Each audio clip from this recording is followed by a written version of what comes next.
I was arrested when I was 13. At 25, I was drinking 5 nights a week. Now I'm 33 years old. I've restructured a 138-year-old family business that was bleeding a ton of cash every single year. I was in charge of over 140 employees, most people reporting to me much older than me. I've worked in private equity in London, evaluating $100 million deals, and I've launched my own investment and advisory business, creating content on the side. I want to tell you what nobody tells you when you're in your 20s or 30s, and the decisions you make right now will compound faster than you think. I want to tell you exactly how I did it so you can avoid the same mistakes that I made. So if you are ready to lock in and get ahead of 99% of people, here are 6 lessons that you can use to stand out from the rest. I'm not here to tell you that I've got it all figured out. I still struggle with some of these lessons myself, but these 6 principles changed the trajectory of my life. And if you're building something, whether it's a company or a career, you need to hear this. Here's how we're breaking this down. Lesson 1, eat the frog. Why you must do the hardest thing first, even though I struggle with this myself. Lesson 2, transparency is everything. Why you cannot run anything without clear numbers and how to get them. Lesson 3, don't do things for other people. The story of how I took over my family business and made enemies by doing it my way. Lesson 4, go where there is growth. Why I moved from Germany to Dubai and why you're not stuck where you're born. Lesson 5, where your fear is, there is your task. The principle I keep on my screen to remind me what to pursue. And lesson 6, one more thing that's completely changed my life and how I feel every single day. By the end, you will have a framework for making better decisions in your 20s and 30s. Let's start with the hardest one. Eat the frog. Do the hardest thing first. I still have trouble with this myself. Don't get me wrong. I'm not perfect at it, but it's absolutely correct. And I hope to do better. Here's the problem. Your brain will always look for the easiest route. It's wired that way. We evolved to conserve energy. So when you wake up and you look at your task list, your brain will naturally gravitate towards the easy wins. For me, that's reading emails, doing admin, the stuff that feels productive but doesn't actually move anything forward. That's a trap. Brian Tracy popularized this idea decades ago. If you had to eat a live frog every morning, the rest of your day would feel easy in comparison. That frog represents your hardest and highest leverage task. The one you're avoiding, the one that actually matters. When I took over the family business in Bavaria, I had to have a lot of difficult conversations. Change was needed, and that's hard and uncomfortable. That was my frog every single day. I didn't want to do it. These people were people I'd known since I was a kid. I looked up to them, and now they were looking up to me for decisions, tough decisions, more often than not. I could have delayed those conversations. I could have ignored the problems, but waiting would have killed the entire operation. So I ate the frog. I scheduled those hard conversations first thing in the morning, and then everything else that day felt rather manageable. Here's what I learned. High performers aren't any sharper than anyone else. They just know when they're not sharp and when they're sharp, and they delay decisions according to that. I don't make decisions past 4 or 5 p.m. anymore. My team knows this. If they ask me something late in the day, I'll say, let me get back to you tomorrow. Why? Because I can measure my mental state. I know when I'm compromised. Most people do the opposite. They delay difficulty until later in the day, until it becomes a crisis, until they absolutely can't move forward without doing it. The principle is simple but powerful. Success belongs to people who swallow the hardest bite before anything else, or eat eggs on airplanes. Just joking. So here's what you do. Right now, identify something you've been avoiding because it's challenging. Maybe it's a difficult email you need to send. Maybe it's a conversation you're dreading. Maybe it's a financial decision you've been putting off. Plan to do it first thing tomorrow morning. Before you check email, before Instagram, before anything else. You're not allowed to do anything until it's done. Recommending something is always easier than doing it yourself. I know that. But in my recommendation to you, I can only emphasize this. Do the hard thing first and reward yourself second. Let's move on to lesson 2. Transparency and order. That's everything. You cannot work when your environment is dirty and disorderly. You cannot run a business if your numbers are all over the place. Let me tell you a story. When I took over the brewery in 2020, it looked profitable on paper. The previous CEO was hospitalized. I stepped in. And I immediately connected the bookkeeping software to Tableau, which is data analysis software, to get a clear picture. What I found shocked me. The brewery wasn't profitable. It was being subsidized by hundreds of thousands per year from our forestry business. Nobody knew this, or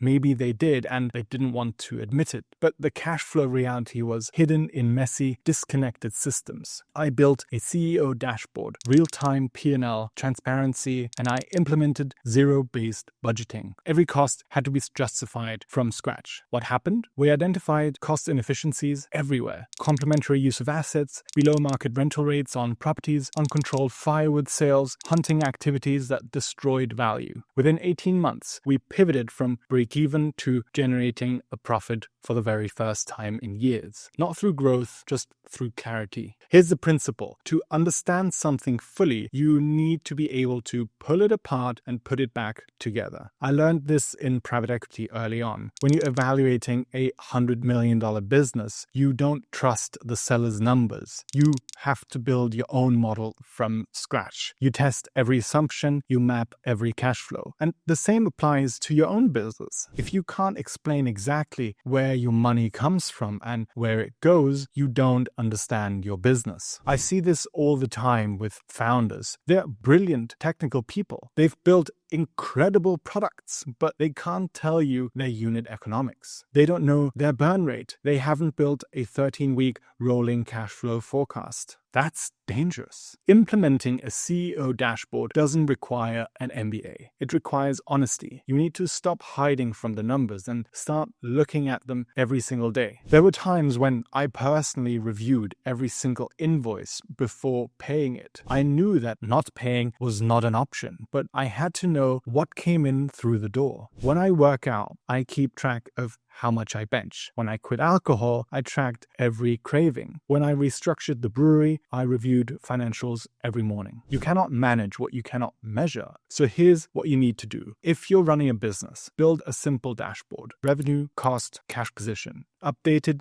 I'd say at least weekly, but daily if you're at early stage. Reach out to me if you have any questions about this. If you're not running a business yet, apply this to your personal life. Track where your time goes.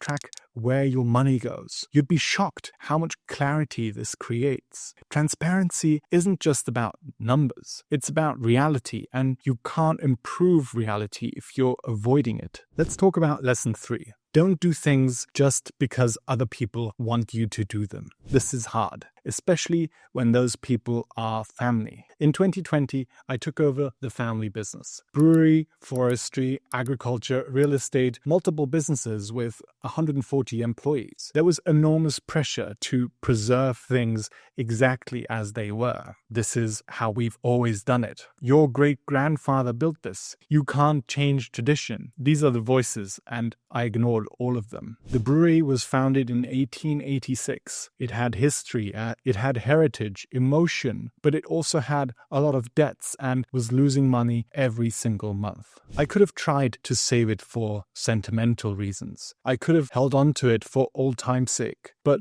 that would have been about other people's expectations and not about reality. So I went ahead and I restructured the business aggressively. I replaced people who resisted change. I shut down non-profitable divisions. I sold off the logistics business, for example. I liquidated assets, and eventually I orchestrated the sale of the brewery in 2023. I made enemies in the process. People who'd worked there for over 30 years. Local community members, even cold-blooded entrepreneurs saw my approach as throwing the towel. But what I took away from this is if you try to please everyone, you please no one, and you definitely don't do what's right for the family. The moment I stopped optimizing for other people's comfort and started optimizing for commercial reality, everything changed. This applies beyond business. How many people stay in the wrong city because their family is there? How many people take the safe corporate job because their parents expect it? How many people avoid starting something because their friends don't understand it? You have one life. You're not here to fulfill other people's visions for what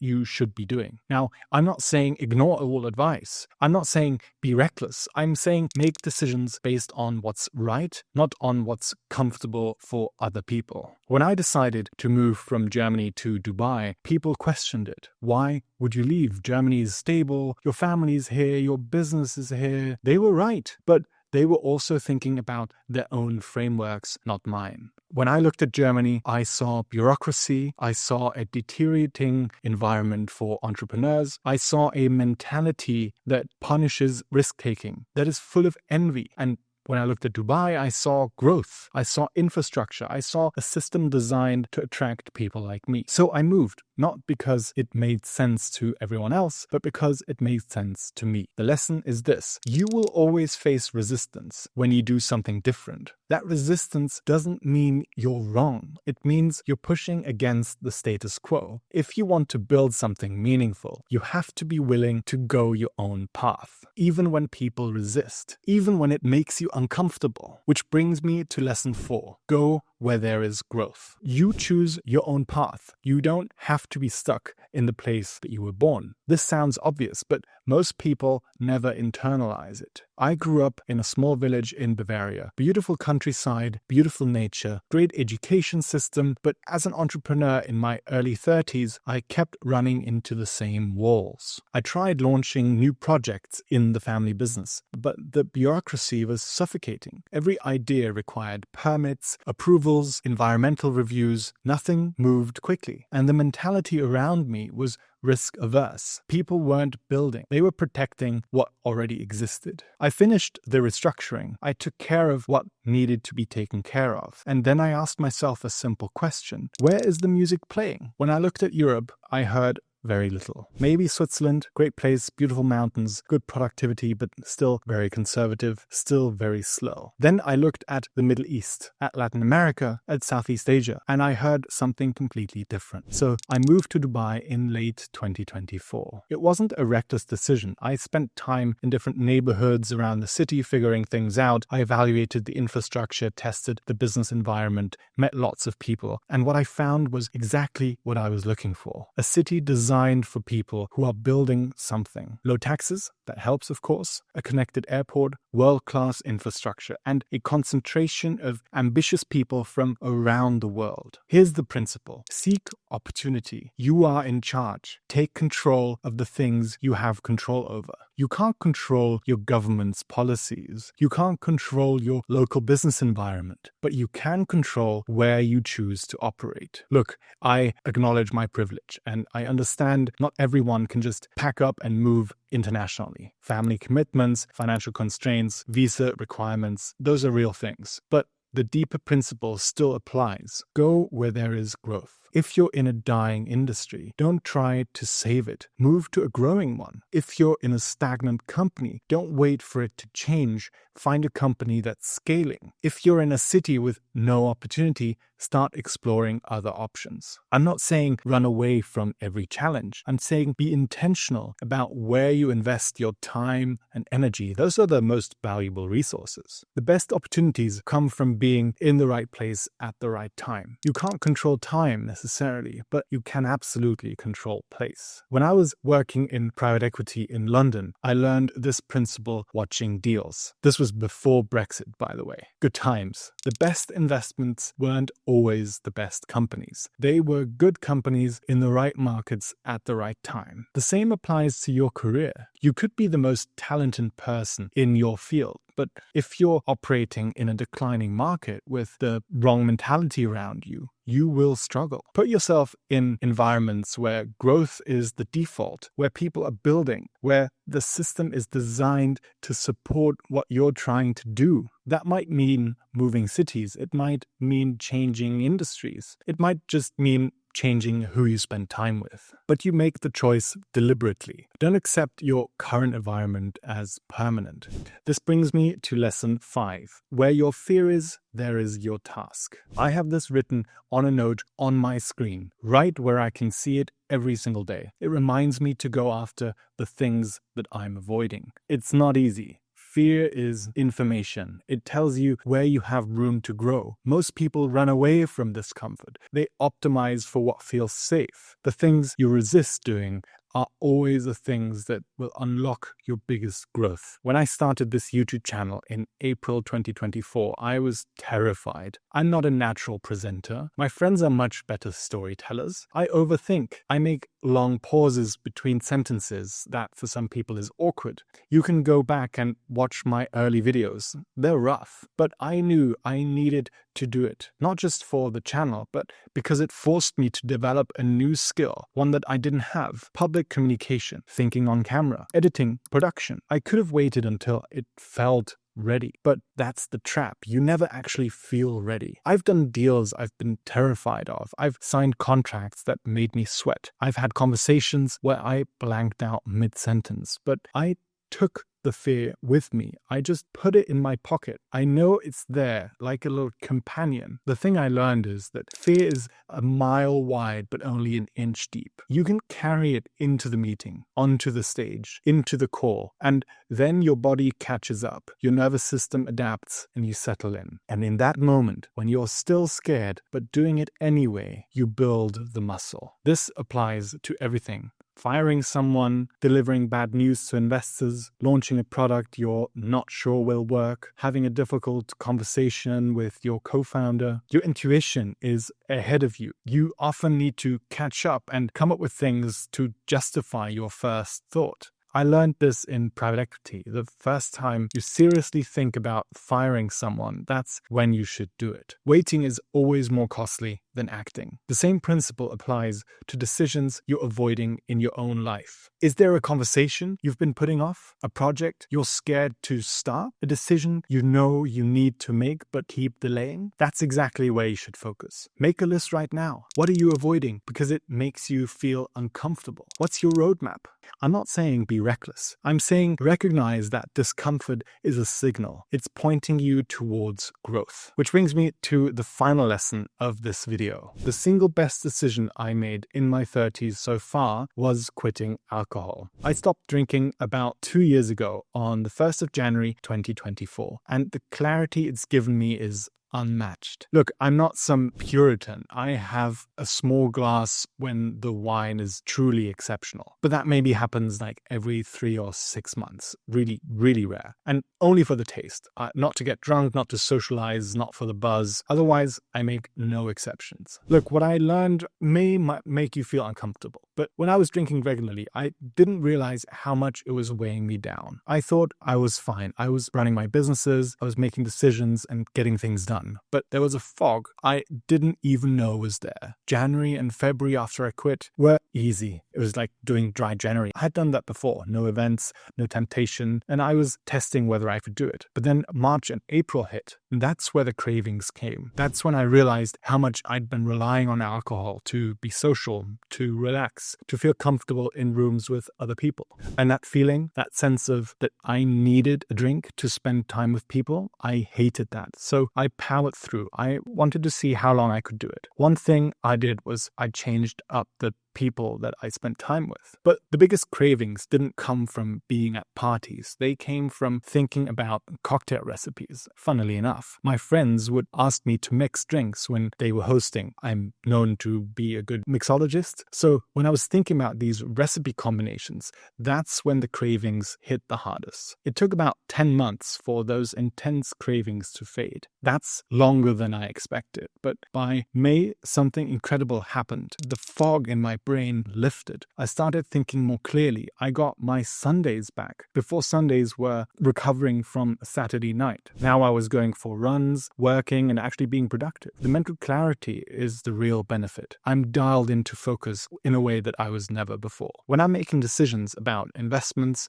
about my business, about strategy, I know my mind is sharp. I mean, as sharp as it gets. I'm not carrying fog from the night before or the weekend before. Here's the principle. Your brain is your most valuable asset. Anything that compromises it, even slightly, is very expensive. I see this with founders all the time. They're working 18-hour days trying to build something, and then they're out drinking, maybe doing other things, I don't know, Thursday, Friday, Saturday. They don't realize they're operating at 70% capacity Sunday through Wednesday. They're just trying to recover. And you can't outwork a clouded mind. Now look, I'm not trying to tell you to quit drinking. That's your decision. I can just tell you my personal experience. I want to be honest with you about what it's costing you. Track it for a month and see how you feel Monday morning after a weekend of drinking versus a weekend without it. Measure your output, measure your clarity, measure your decision-making quality. You might be shocked. For me, alcohol was taking back control. I didn't want to need something to feel comfortable. I didn't want to rely on a substance to be social or to relax. I wanted to be dialed in, focused, and